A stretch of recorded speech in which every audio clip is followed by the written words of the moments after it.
This is an ABC News special report. Now reporting, David Muir. Good morning. We're coming on the air because President Biden is about to address the nation concerning the latest U.S. efforts to offer security assistance and otherwise to Ukraine. President Biden just meeting moments ago with Ukraine's prime minister in person. The White House now working on providing hundreds of millions more in military aid for Ukraine. The Biden administration also moving to fast-track Ukrainian refugees coming to the U.S. beginning next Monday.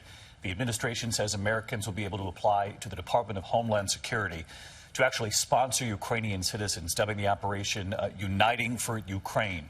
The president already promising to take in 100,000 refugees. And at this hour, Russian forces, as you know, are intensifying their attacks. We've been reporting here. This is part of that new offensive, Russia says, focusing on the eastern Donbass region.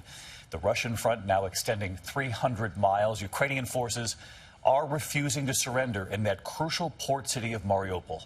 The last remaining fighters are refusing to surrender inside that massive steel plant there. A Ukrainian commander acknowledging in the last 24 hours that they are outnumbered by the Russians there 10-1, warning that they are now possibly facing their last days, if not hours, inside that steel plant. ABC News unable to independently verify reports that about 1,000 civilians might also be inside that plant for shelter. Up to 120,000 people are still thought to be trapped in Mariupol. To surrender, Mariupol would give Russia, of course, a crucial land bridge to Crimea, given the region we're talking about. Russia also, with a new show of force, test launching a new intercontinental ballistic missile capable of carrying a nuclear warhead. Vladimir Putin declaring the launch a success and saying those who threaten Russia will now think twice. Let's take a listen to President Biden expected to announce this new aid to Ukraine. Sorry, keep you waiting a little bit. I had the honor of spending some time with the Ukrainian Prime Minister who's in town today, and he is meeting with some of my cabinet members, including the Secretary of Treasury and others. And we had a good discussion. I've talked about what I'm about to tell you about today, as well as he was thanking the American people for their support, understands it's significant, and we talked about keeping everyone together in terms of Europe, the European Union, and others in the effort to stop Putin's brutality. But before I head out to the West Coast, I want to quickly update the American people on the latest steps we're taking to support the people of Ukraine and to hold Putin accountable for his brutal and bloody war. Russian forces have retreated from Kyiv, leaving behind them a horrifying evidence, and you've seen it, you reported it, your folks. And by the way, I don't say this often, but I think we should give enormous credit to the folks with your agencies that are on the ground in Ukraine, in these spots, and they're really, I've spoken to several of them. We owe them.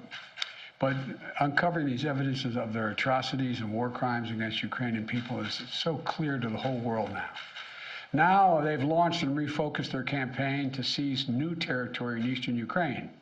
And we're in a critical window now of time where they're going to set the stage for the next phase of this war. And the United States and our allies and partners are moving as fast as possible to continue to provide Ukraine the forces that they need, the weapons they need, the equipment they need, their forces need to defend their nation. Last week, I signed an $800 million package of security assistance to Ukraine that included new capabilities like artillery systems and armored personnel carriers, equipment that is responsive to Ukraine's needs and tailored to support the intensified fighting in the Donbass region, which is a different war than in other places because both topographically it's different. It's flat, it's not in the mountains, and it requires different kinds of weapons to be more effective. Today, I'm announcing another $800 million to further augment Ukraine's ability to fight in the east, in the Donbass region. This package includes heavy artillery weapons, dozens of howitzers, and 144,000 rounds of ammunition to go with those howitzers. It also includes more tactical drones. In the past 2 months, we've moved weapons and equipment to Ukraine at record speed. We've sent thousands of anti-armor and anti-missile helicopters, drones, grenade launchers, machine guns, rifles, radar systems. More than 50 million rounds of ammunition had already been sent. The United States alone has provided 10 anti-armor systems, for every one Russian tank that's in Ukraine, a 10-to-1 ratio. We're sharing and will continue to share significant timely intelligence with Ukraine to help defend them against Russian aggression. And on top of this, these direct contributions from the United States, we're facilitating. We're the outfit facilitating the significant flow of weapons and systems to Ukraine from other allies and partners around the world, like the S-300 long-range anti-aircraft systems that Slovakia recently transferred to Ukraine. We are getting them in there. We won't always be able to advertise everything that our partners are doing to support Ukraine in its fight for freedom, but to modernize Teddy Roosevelt's famous advice, sometimes we will speak softly and carry a large javelin, because we're sending a lot of those in as well. You know, but we're not sitting on the funding that Congress has provided for Ukraine. We're sending it directly to the front lines of freedom, to the fearless and skilled Ukrainian fighters who are standing in the breach. You got to admit, must be amazed at the courage of this country, the resolve that they're showing, not just their military, but the average citizen, men and women, young men, young women as well. It's, you know, the sustained and coordinated support of the international community, led and facilitated by the United States, is a significant reason why Ukraine is able to stop Russia from taking over their country thus far. Every American taxpayer, every member of our armed forces can be proud of the fact that our country's generosity and the skill and service of our military helped arm and repel Russia's aggression in Ukraine, to beat back Putin's savagery that tried to seize Ukraine's capital and wipe out Ukraine's government. The Battle of Kyiv was a historic victory for the Ukrainians. It was a victory for freedom, won by the Ukrainian people with unprecedented assistance by the United States and our allies and our partners. Now we have to accelerate that assistance package to help prepare Ukraine for Russia's offensive that's going to be more limited in terms of geography, but not in terms of brutality. Not in terms of brutality. Combined with our recent drawdowns, it will ensure a steady flow of weapons and equipment into Ukraine over the next few weeks. However, with this latest disbursement, I've almost exhausted the drawdown authority I have that Congress authorized for Ukraine in a bipartisan spending bill last month. In order to sustain Ukraine for the duration of this fight, next week I'm going to have to be sending to Congress a supplemental budget request to keep weapons and ammunition flowing without interruption to the brave Ukrainian fighters and continue to deliver economic assistance to the Ukrainian people. My hope is, and my expectation is, Congress would move and act quickly. And I want to thank the Congress, Democrats and Republicans, for their support for the people of Ukraine. Our unity at home, our unity with our allies and partners, and our unity with the Ukrainian people is sending an unmistakable message to Putin. He will never succeed in dominating and occupying all of Ukraine. That will not happen. In addition to bolstering Ukraine's resistance on the battlefield, we're also demonstrating our support for the people of Ukraine. Today, the United States is announcing that we intend to provide an additional $500 million in direct economic assistance to the Ukrainian government. This brings our total economic support for Ukraine to $1 billion in the past 2 months.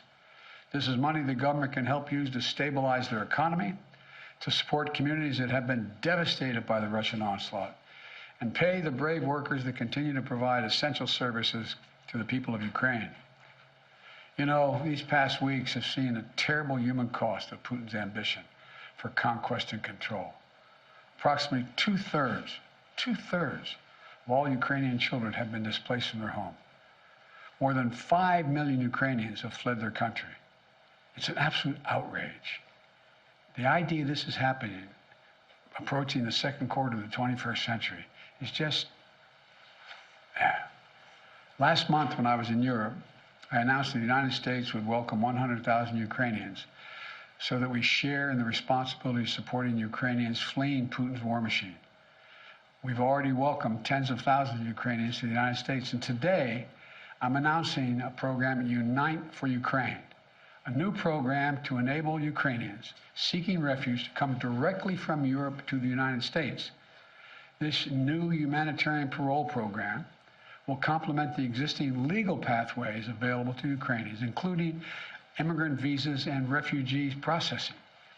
It will provide an expedient channel for secure legal migration from Europe to the United States for Ukrainians who have a U.S. sponsor, such as a family or an NGO. This program will be fast, it will be streamlined, and will ensure the United States honors its commitment to go to the people of Ukraine and need not go through our southern border. We're also continuing to ratchet up the pressure on Putin and further isolate Russia on the world stage. Yesterday, the Treasury Department rolled out additional measures to crack down on the entities and individuals attempting to evade our unprecedented sanctions, not just ours, but throughout the West. Today, I'm announcing that the United States will ban Russian-affiliated ships from our ports, as they did in Europe. That means no ship that sails under the Russian flag or that is owned or operated by a Russian interest will be allowed to dock in the United States port or access our shores. None. None. This is yet another critical step we're taking in concert with our partners in the European Union, the United Kingdom, Canada, and further to deny Russia the benefits of international economic system that they so enjoyed in the past. We don't know how long this war will last, but as we approach the 2-month mark, here's what we do know. Putin has failed to achieve his grand ambitions on the battlefield. After weeks of shelling Kyiv, Kyiv still stands. President Zelensky and his democratically elected government still remain in power. And the Ukrainian armed forces, joined by many brave Ukrainian civilians, have thwarted Russia's conquest of their country. They've been bolstered from day one by an unstinting supply of weapons, ammunition, armor, intelligence from the nations of the free world, led by us, the United States.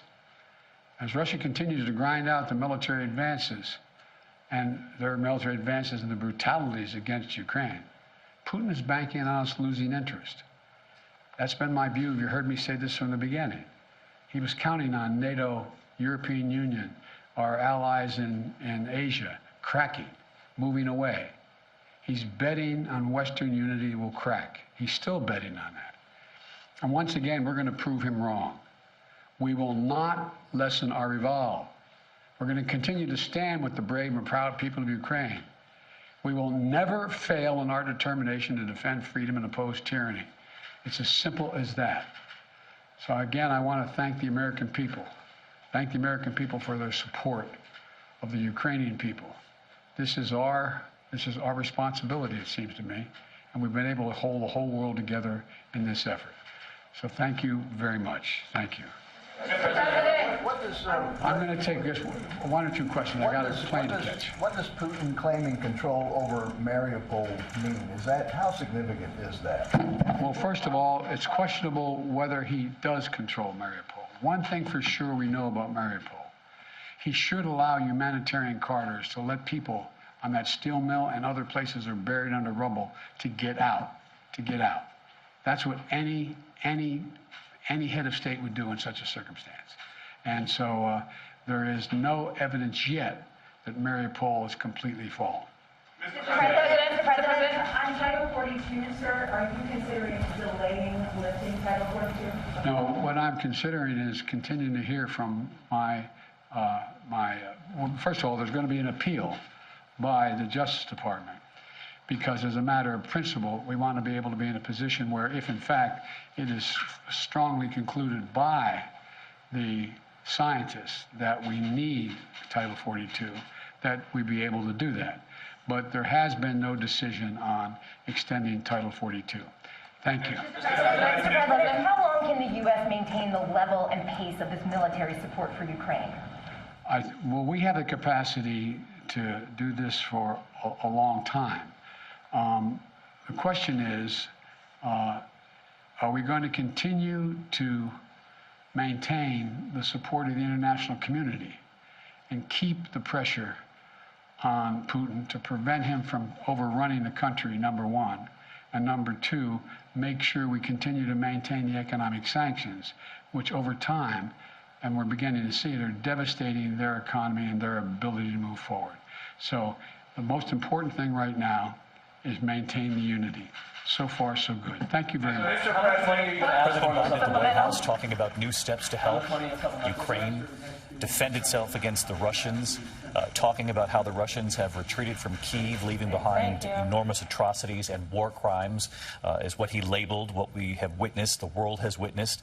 Yet again, he talked about Russia's new phase here in the East, saying we are entering a critical window in helping Ukraine, mentioning the $800 million in military assistance last week that he approved, saying he has now approved another $800 million more in heavy artillery, howitzers, in addition to javelins, tactical drones, which we've reported on here, and also $500 million in help for the government of Ukraine to sustain that government in the middle of this invasion from the Russians. A significant amount of money and military help on the way to Ukraine. Let's bring in our chief White House correspondent, Cecilia Vega. The president also talking, Cecilia, about what he believes is the U.S. responsibility here to keep the allies united in helping Ukraine.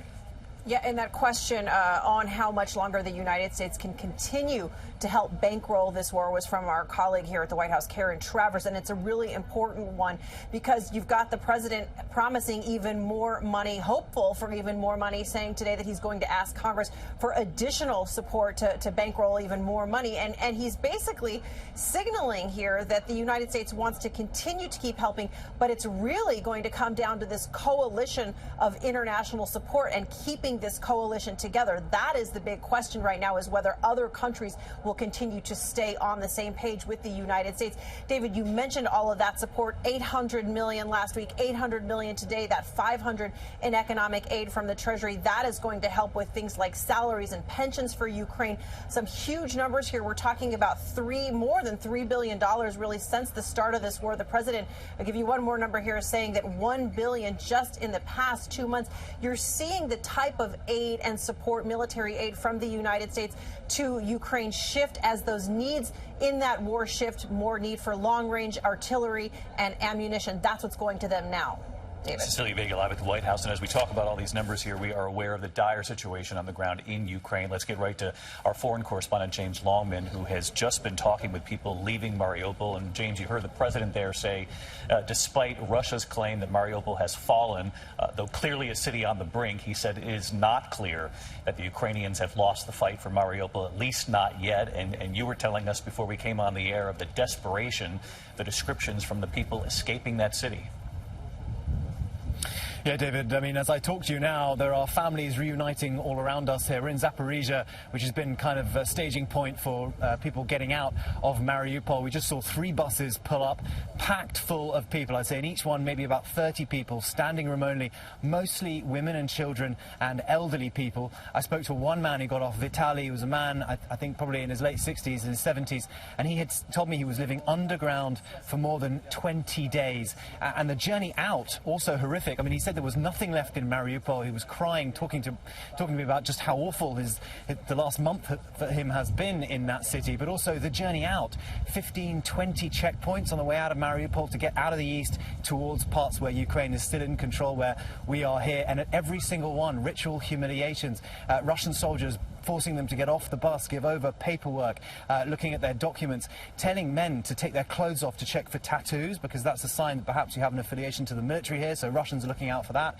This man, an elderly gentleman, had his photograph taken, his fingerprints taken. At every one, they feared death before getting here. And one of the big things that President Biden was talking about there was help for refugees who are leaving Ukraine, because, of course, so many of them have now been displaced by this war, moving to other parts of the country. It's more than 10 million inside the country, 5 million refugees, but so many won't be able to go home, and people in Mariupol will not be able to return because Russia wants to control that place permanently. David? Just a reminder why it's so important that we have you and the team there on the ground. We appreciate your extraordinary reporting, James. You heard James Longman there just describe what it's like for Ukrainians just trying to get out of Mariupol, facing multiple checkpoints, questioning from the Russians, in some cases, as James just described, being told to take their clothes off, checking for any kind of tattoos or allegiance to the Ukrainian military. I want to bring in Martha Raddatz because, Martha, you've reported extensively here on the military help going to Ukraine. You heard the president list what's on the way: heavy artillery, howitzers, and these tactical drones that you've reported on, and just how extraordinary they are, given how small they are. You can carry them in a backpack, but the damage they can inflict. Exactly, David. They're called the Switchblade drones. We've already given about 700 of those Switchblade drones. They are like little kamikaze drones. You load them with explosive. As you said, you can put them in a backpack. They launch them, and then they can travel many miles and go right for the target and explode. You can also call them off, abort the mission if they see that there are civilians in the area. So this is something the Ukrainians have really wanted and say they have been very effective, David. All right, our thanks to Martha Raddatz, to James Longman, to Cecilia Vega this morning. President Biden announcing moments ago more help from the U.S. on the way, military aid and assistance to the government there. Another $800 million in military aid this week, in addition to the $800 million last week. And as Cecilia mentioned, the $500 million to help the government of Ukraine. Our coverage will continue on ABC News Live, abcnews.com. And, of course, I'll be back with the entire team a little later today for World News Tonight. I'm David Muir in New York. For many of you, Good Morning America continues in a moment. For the rest of you, I'll see you later today. Good day. This has been a special report from ABC News.